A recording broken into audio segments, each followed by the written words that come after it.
TV. Vamos para a economia agora, com uma notícia importante, confirmada há pouco. O presidente americano Donald Trump adiou por mais 90 dias o início da cobrança de tarifas extras sobre as exportações da China para o mercado americano. Essa trégua que havia sido dada, esse prazo que havia concedido de não cobrança, venceria amanhã.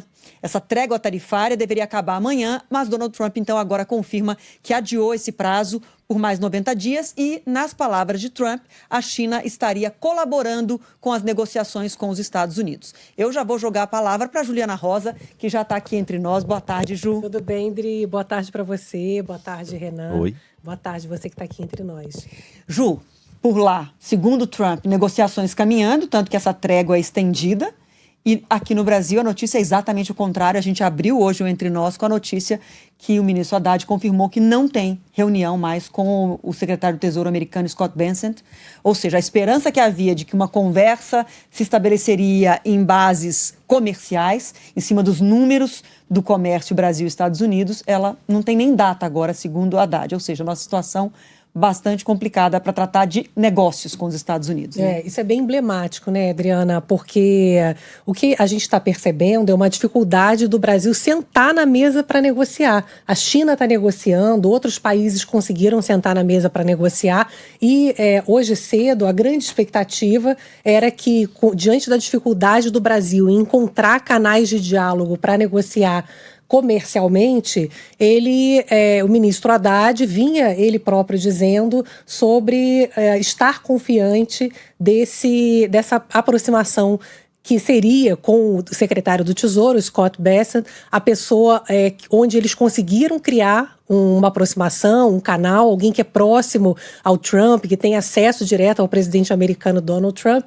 Então era visto como uma possibilidade real de alguém que pudesse receber e colocar o Brasil nessa negociação. Então o cancelamento ele é muito emblemático e é um balde de água fria.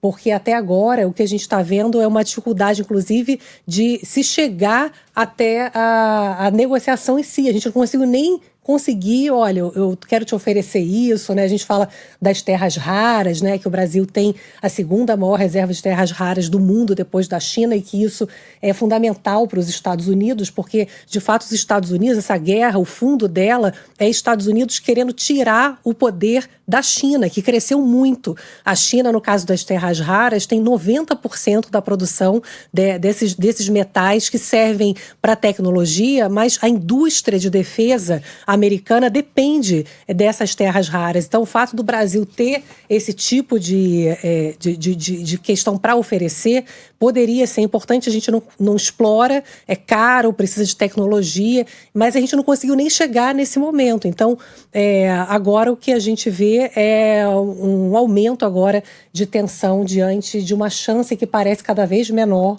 da gente conseguir voltar com aquele tarifaço de 50% ou colocar outros setores exceções, nas exceções, né? As sinalizações são muito ruins, né, Adriana? E o que mais me preocupa é que vai ter, provavelmente amanhã, o anúncio do pacote de emergência, o plano de contingência, e não é um pacote temporário, né? Porque ninguém sabe se vai acabar, quando vai acabar. O próprio Haddad hoje estava falando em um pacote estrutural, porque pode ser uma mudança de modelo de negócio mesmo. A Rússia, se for agora não tiver acordo com o fim da guerra na Ucrânia, os países que fazem negócios com a Rússia, como nós, podemos sofrer novas sanções. Mais um tarifaço. Que a gente compra diesel e fertilizante. E o terceiro risco mês que vem, o fim do julgamento do ex-presidente Bolsonaro, com grande chance de condenação, e que o próprio governo tem essa expectativa de que possa piorar as sanções político ao Brasil. Então, a gente não está conseguindo ver espaço nem para fazer uma proposta, né? Isso que é mais grave, né? É um canal de diálogo fechado, né? Você citou o Haddad falando das terras raras, ele falou aqui pra gente, repercutiu bastante, inclusive na entrevista que ele deu a gente há uma semana, que estava esperançoso de colocar esse assunto na mesa com o Scott Bessent. Agora não tem mesa, né? O canal do diálogo fechado mesmo. Eu estava fazendo uma mímica aqui pro Renan, para saber se o Rodrigo Orengo já está na área. Vamos ampliar aqui a nossa roda de conversa. Rodrigo Orengo chegando por aqui, direto de Brasília. Orengo, quando um não quer, dois não negociam.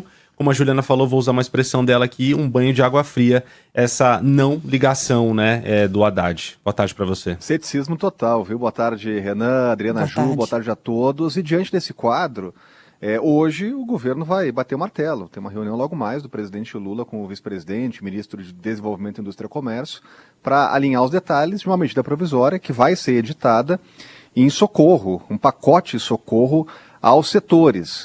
Agora, o pacote ele vai ser customizado, de acordo com a necessidade de cada setor, né? Aí entra questão tributária, redução, inclusive, possibilidade de redução, mas aí tem que ter aceno do Congresso Nacional para compensação de possível frustração de receita. Tem também ainda um programa de apoio com adesão de setores desde que não desempreguem, desde que não tenha demissões, né? O próprio ministro Fernando Haddad já adianta que para alguns setores isso é possível e para outros não. E também ainda um programa de liberação de linhas de crédito. Aí a gente, claro, pensa aqui nos bancos públicos. Agora, olha que interessante, Adriana, medida provisória tem caráter imediato, mas depois da vigência desse período inicial precisa de autorização do Congresso Nacional, chancela. Então esse é um assunto que volta ao parlamento, né? Então o que se entende dentro do governo federal é que mesmo a oposição vai ter que dar suporte, vai ter que dar apoio a setores atingidos pelo tarifaço. A gente sabe que na discussão política a base do governo acredita o tarifaço ao ex-presidente Jair Bolsonaro, a aliados, né? Do outro lado, há também a crítica em relação ao governo, possível falta lá de negociação.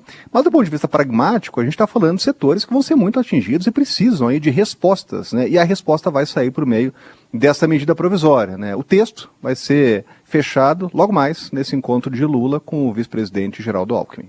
Ambiente político bastante polarizado, contaminado e tudo conectado, né? Porque o governo acusa aí o clã Bolsonaro, a família Bolsonaro, de estar agindo contra o Brasil, gerou todo o conflito que a gente tratou aqui na semana passada no Congresso, que pressiona por uma anistia, nem que seja uma anistia light, e agora o governo depende desse Congresso, desse ambiente tenso politicamente no Congresso, para implementar as medidas econômicas de socorro às empresas.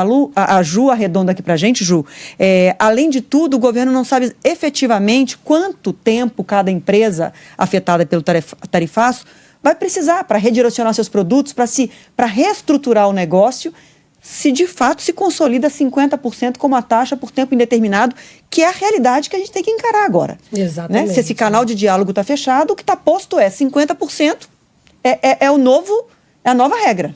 Pois é, e o ministro Haddad estava falando sobre o fato do Itamaraty estar elencando as medidas de reciprocidade, citou como exemplo a entrada do Brasil na Organização Mundial do Comércio contra os Estados Unidos, que é algo, enfim, mais teórico, né, que não tem efeito muito prático ali, mas uma sinalização. Mas o grande temor é que possa ter uma resposta também taxando produtos americanos. Já se falou em patentes de medicamentos, de quebra de patentes, e o empresariado teme que qualquer movimento em reciprocidade para devolver na mesma moeda para os Estados Unidos o que eles estão fazendo com produtos brasileiros pode ser um tiro no pé, pode acabar levando a uma pior ainda maior nossa. Gente, eu acho que o que é duro, mas é a realidade, é que a gente não está negociando de igual para igual. É a maior economia do mundo, é poderosa, ninguém está falando para poder entrar com questões que são de soberania e poderes, mas a gente tem que entender que o Japão sentou na mesa de negociação, a Europa sentou na mesa de negociação, e a gente tem que insistir nesse caminho, agora a China, né? Não dá para a gente ignorar que a gente precisa tentar, sim, sentar na mesa de negociação comercial, obviamente, né? Orengo. E esse é um ponto fundamental agora. O vice-presidente Geraldo Alckmin ainda tenta, dentro dos canais diplomáticos de negociação, contatos com representantes dos Estados Unidos. Agora, dentro do governo, o clima ele é de muito ceticismo. A avaliação é que há hoje um bloqueio político. A questão não é comercial, mas de qualquer forma, diplomaticamente, o Brasil vai tentar ainda estabelecer essa ponte do ponto de vista comercial. O governo não abre mão. Sobre questões ligadas à justiça, em processos em andamento, claro que em relação ao ex-presidente, então esse é um assunto que não vai entrar em negociações, né? E por enquanto aquele aquela conversa, né, que chegou a ser aventada do próprio presidente Lula com o presidente Donald Trump, isso aqui, até internamente, aqui está descartado, segundo a avaliação interna no Palácio Planalto, os canais diplomáticos não foram abertos, inclusive para preparar uma conversa de alto nível como essa. Governadores de oposição pressionam aí para que o presidente Lula telefone para Donald Trump. O próprio Haddad disse, não é assim que funciona. Não tem um telefone no bolso do Trump que toca e ele fala, oi Lula, que tem que ter uma preparação, que os diplomatas se comunicam, ele se comunicaria com o secretário de Tesouro, tudo isso seria uma preparação para que o telefonema acontecesse e nem essa primeira reunião que estava marcada vai acontecer, então bem difícil a situação. Obrigada, Orengo, obrigada, Ju. Tchau, tchau. Estamos de olho em tudo com vocês. Obrigada.